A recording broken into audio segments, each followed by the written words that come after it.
Hello po mga kababayan, si Dante Maravillas. Si Yussi Claire Castro mga kababayan, nag-react na doon sa panic mode ni Alan Peter Cayetano at sa ng kanyang kapatid na si Pia Cayetano. After na magpa-interview, hindi pala nagpa-interview, na-interview ng media, si National Bureau of Investigation Director Melvin Matibag at sinabing iimbestigahan niya yung kaldron sa SEA Games. Biglang nataranta po yung magkapatid, nag-react agad doon sa Senado. Ngayon, nag-react na rin po yung Palasyo Malacanang kanina sa press briefing sa Palasyo Malacanang. Kasi siyempre, itinanong yon ng media ng Malacanang press corps. Di ano niya, Mr. Maravillas, yung sabi ni Yussi Claire Castro? Parehas nang sinabi natin sa ating komentary. Nasabi ni Yussi Claire Castro, hindi pang i-intimidate, hindi ito panggigipit sa taong wala namang ginagawang mali.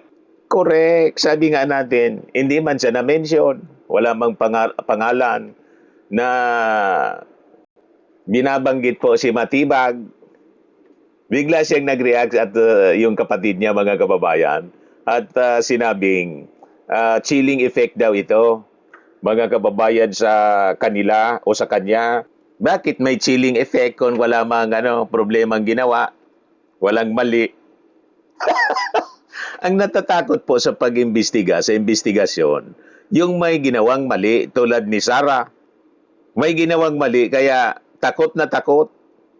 Sasabing bloodbath pagkatapos hindi man pala haharap. Puro ablada, mga kababayan. Ito si Alan Peter Cayetano. Pilit ng NBI na hindi sa loob ng Senado, but we have all the evidence. Quite exhaustive yung sinabi ni NBI Director about the Southeast Asian Games. Exhaustive so daw. If the intention was to have a chilling effect, we already have that chilling effect. May 11, hinabol dito sa session hall na to ng mga ahente ng NBI, si Senator Bato. May 3rd, kita mo? Binalikan yung history, hinabol si Bato. Siyempre, tumatakas kasi siya. At saka, unang-una, hindi totoo na hinabol si Bato de la Rosa. Tumakbo siyang mag-isa. Isisave man lang sa kanya sana. Di ba? Hindi man siya hinabol kasi kung hinabol siya mga kababayan, may kasunod sana na NBI agent. Wala man yun nakasunod sa kanya mga kababayan sa pagtatakbo, yung staff niya.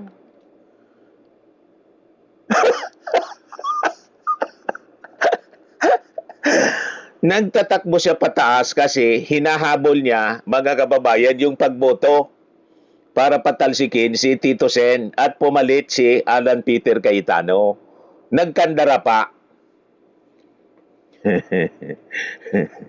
Kung hindi siya tumakbo, mga kababayan, hindi siya nagkandara pa at hindi siya hinabol, hindi siya rinesling. Maling sabihin na hinabol. Walang umabol sa kanya, tumatakbo lang siyang mag-isa. Kasama yung mga staff niya.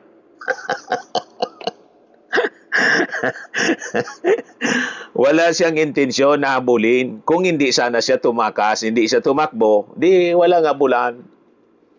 Unang-una. At hindi man talaga sinabol. Nakatakas nga eh. Tinatakas nila. Yun daw yung chilling effect. Sabi ni Bato de la Rosa, make my day, Mr. Trillanes.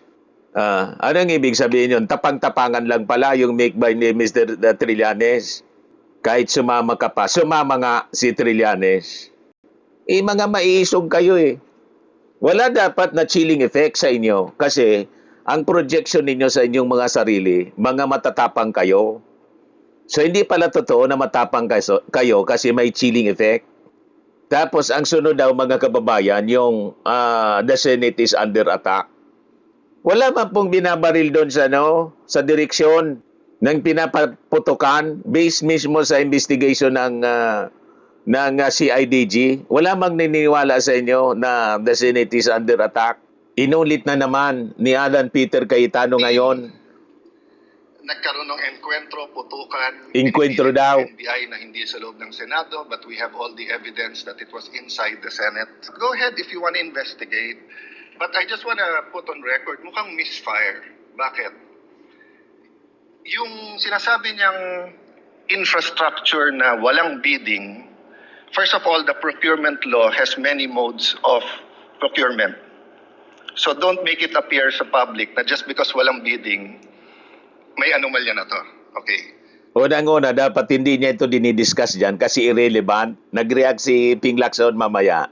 I-share ko po sa inyo. Hindi man ito parte ng issue sa impeachment.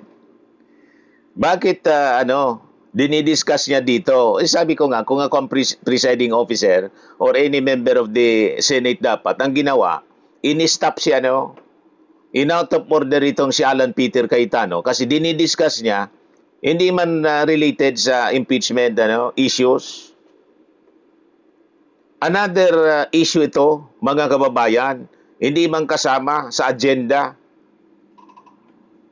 Issue ito ng SEA Games, anomalous implementation involving 10 billion pesos na pondo, tapos yung kaldero lang 55 million pesos na kini-question noon mga kababayan ni dating Senate Minority Leader Frank Drilon. Yun.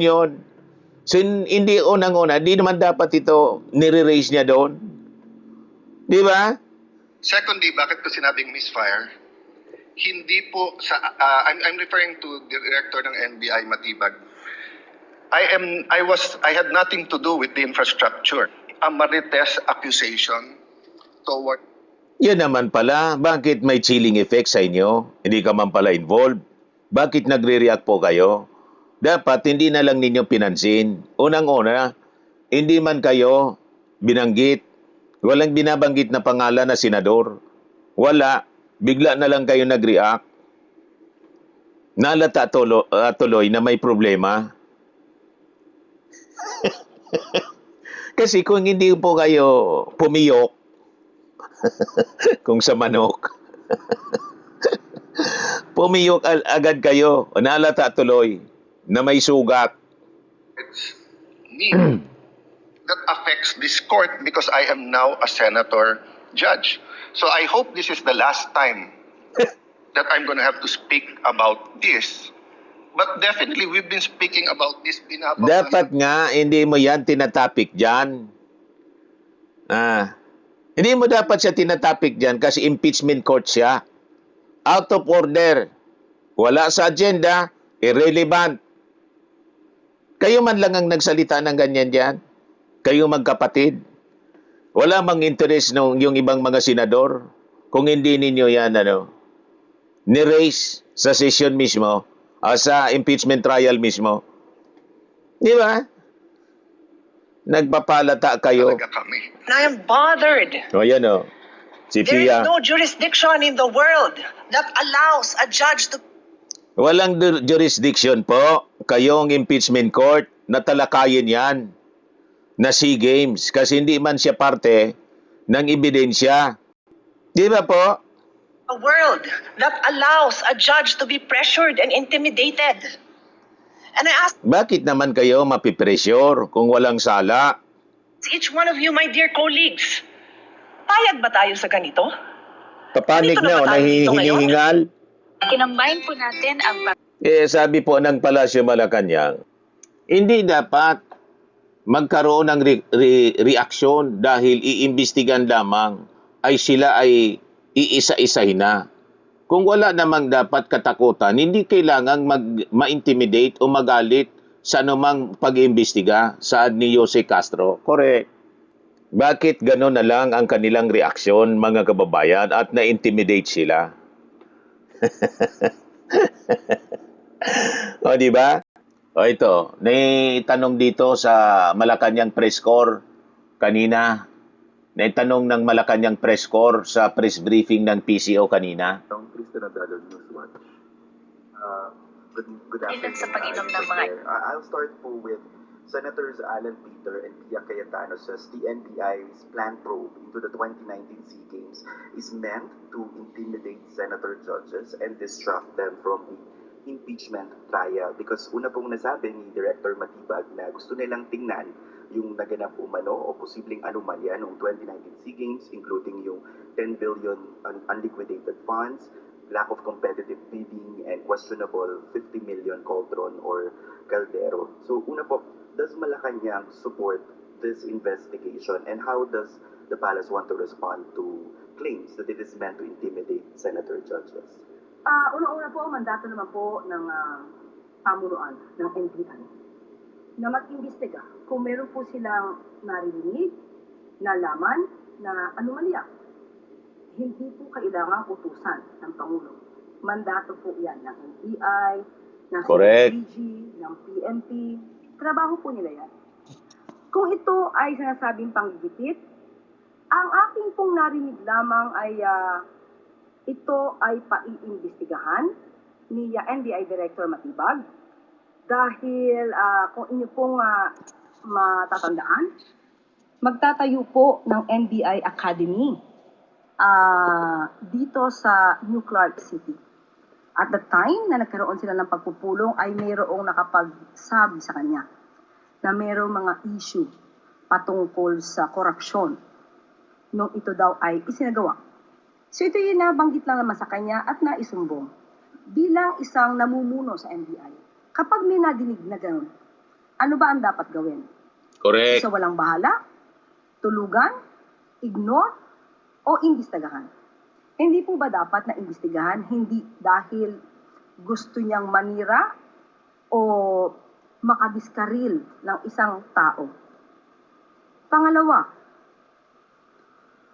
walang nabanggit si NBI Director kung sino ang kanyang iimbestigahan. Correct. Pero naitanong ng isang reporter na nakabanggit ng pangalan.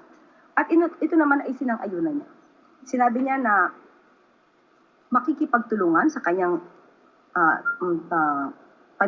paniwala ay makakatulong ang bawat tao sa pag-iimbestiga. Bakit sasabihin na ginigipit? Tama ba yung word? Ginigipit? Ano ini-intimidate? Ang tao na wala naman na dapat katakutan Correct. ay hindi nai-intimidate. Correct. Kailan?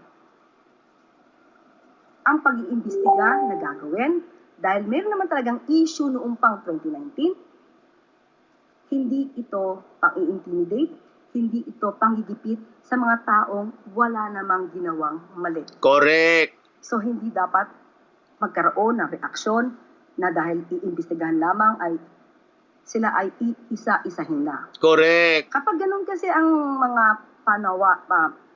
pananaw, dapat siguro, sana, ay hindi. Dahil Lalo nagduda yung tao maaari eh. silang pag-isipan na kayo ba'y guilty? Correct. So kung wala naman at walang dapat nakatakutan, hindi kailangan ma-intimidate, hindi kailangan na magalit sa anumang pag-iimbestiga. Correct. Wala pong any question on the timing kasi baka, or it's just a mere coincidence because as we all know, mayroon pong nangyayaring clash between the Cayetanos and Director Matibag in recent or in past events din. Nabanggit po ito sa atin mismo ni Director Matibag na nagkataon lang na mayroon isang ambush interview at tinanong kung ano ang kanilang mga isinasagawang pag-iimbestiga at nabanggit niya ito. At tatandaan din po natin na June 15 pa po nagkaroon ng pagpupulong itong si NBI Director Matibag dito sa mga tauhan sa New Clark City dahil nga po gagawing NBI Academy. So hindi po siya dahil sa nagkakaroon sila ng World War ni Senator Alan Cayetano. Nabanggit lang po niya ito dahil tinanong po siya sa isang ambush interview. Correct. Na lang Hindi po, man speaking sinasadya. of officials who might be tagged or investigated in this 2019 SEA Games. Sa speech din po or sa statement ni Senator Cayetano yesterday, nabanggit niya po na It's definitely not me dun sa mga ibang procedures because the infrastructure involved, it was done by the PCDA. The chairman of PCDA is one of the closest advisors of the president now, and I think he's referring to now DPWH Secretary Vince Dizon. What guarantee will Malacanang give to the public na kung umabot man po sa punto na anungin din si Secretary Vince ay hindi po manghihimasok ang palasyo? Sa ating pong pagkakaalam na imbestigahan po si Secretary Vince Dizon noong mga panahon na yon, patungkol po dyan sa issue na yan. Siya po ay naimbestigahan, umandar yung pag-imbestiga, at siya po ay napawalang sala. Ayun. Meron pong ganoong record. Si Sa Alan, ating hindi pa. pagkakaalam, hindi naimbestigahan Oh. sila Senator Alan Cayetano. At the time ay Speaker of the House. Hindi naimbestiga yung ibang mga maaaring mabanggit. Dikit kay Digong kasi. Dahil sa ating pagkakaalam, ang dating Pangulong Duterte ay nilinis na agad si Senator Ayun. Alan Cayetano at the Nilinis time, agad. kahit wala pang umaandar na pag-iimbestiga. So as far as Secretary Vince Dizon is concerned, meron po Cleared na si Vince Dizon. walang sala siya at na-dismiss ang kaso dito. Sunod po na So, kailangan talaga imbestigahan pala itong si Alan Peter Cayetano kasi hindi pa na-imbestigahan. Wala pang investigasyon, cleared na. How siyaw? Saan ka nakakita mga kababayan na administrasyon na may controversy, may anomaly na sumisingaw? Hindi pa na nagsisimula yung investigasyon, cleared na agad ni Digong. So nagets na ninyo mga kababayan kung bakit nagre-react ng ganong kalakas yung mga kapatid? Di ba alam na? Iyan kasi naglilinis-linisan. Talaga niya Mr. Maravillas parang susunod na kay Marcoleta. Malamang sa malamang mga kababayan. But anyway, si Ping Lacson nag-react. Ayan reaction niya ni Ping Lacson. A fellow senator judge has jokingly asked me if he can move for the division of the House every time he feels annoyed by manifestations obviously irrelevant to the impeachment trial. Ibinahagi ni Senator Ping Lacson ang palitan nila ng biro ng isang kapwa Senator Judge kaugnay ng obviously irrelevant manifestations sa impeachment trial ni Vice President Sara Duterte. Ayon kay Senator Lacson, walang iprinesentang witness sa trial nitong Miyerkules, July 15, pero nagkaroon ng mahabang manifestation. Kabilang dito ang tungkol sa investigasyon ng NBI sa multi-billion peso na sports complex sa Tarlac para sa 2019 Southeast Asian Games or SEA Games. Kita ninyo, pares yung pananaw namin. Sabi ko, kung ako ang senador, isa ako sa mga member ng Senado, ako ang unang tatayo at susuplayin ko itong si Alan Peter Cayetano kasi wala sa agenda yon, irrelevant. Wala man yon. Anong relasyon nun sa impeachment? Anong relasyon nun mga kababayan sa pagbabanta ni Sara Duterte? Bigla na lang riniplay, mga kababayan, plinay yung interview kay Matibag ng mainstream media. Then biglang nag-react yung magkapatid. Bakit isinama nila yon doon sa sa impeachment trial? Anong kinalaman na noon mga kababayan sa kaso ni Sara? Di ba wala? Tama po? Ngayon lang, pinagbigyan na lang po. Ang tawag niyan sa amin, nagkontinuar na sana. Pinagbigyan na lang ni presiding judge, Chis Escudero, yung kanyang kasamang senador. Wala eh. So matindi yung reaksyon, mga kababayan ni Alan Peter Cayetano. Obviously, may sugat.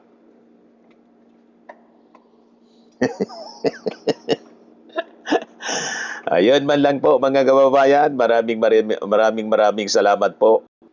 Sa mga naghanap ng malinis and spacious fitness gym, pumunta lang po kayo sa aming Colossal Fitness Gym. We also offer Grab Car Rental with our brand new 2023 model ng Toyota Innova. We also accept booking for those who are planning to travel via PAL, Cebu Pacific, and other airline companies, local and international, and bills payment for Meralco Bills, PLDT, Aleco Bills, etc. Ang Colossal Fitness Gym is located at 3rd floor Security Bank Building, Landco Business Park, Legazpi City, Albay. For inquiries, look for Gilon Maravillas. Contact number 0966-802-0949. Yan yung aming Innova. Lagi na pong matao sa amin. Pati mga foreigners po, tingnan ninyo. Mga British tourists sila. Ang lalaki ng katawan na, mga kababayan, nag-gym sa amin. Ito naman po, Indian National. Ito mga mga European sila. Ito naman yung bago naming product na binibenta online, Eye Glow Serum. Whitening po siya galing sa South Korea. Tingnan ninyo yung epekto sa aking anak na architect entrepreneur, Riz Maravillas. For inquiries, look for Riz Maravillas on FB. Ito naman po, Fairmax Firming and Lifting Cream.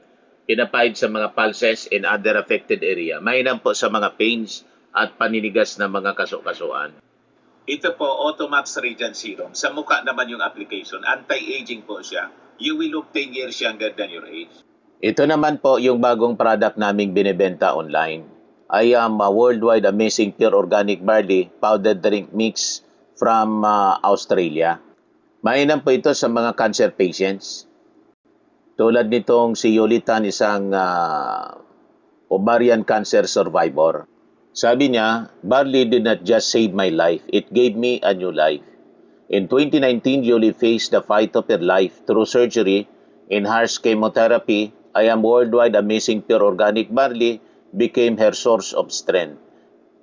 It boosted her immune system when she needed it most. It gave her the energy to keep going. 100% organic siya, immune system booster, trusted by survivors. For your inquiries and orders, dumiretso na lang kayo sa aking anak na architect entrepreneur, Riz Maravillas. Sa mga mahilig naman po sa mga imported bags and wallets, dumiretso na lang kayo kay Ma'am Eileen Rosales, Eileen Closet. Nakabase siya po sa Amerika.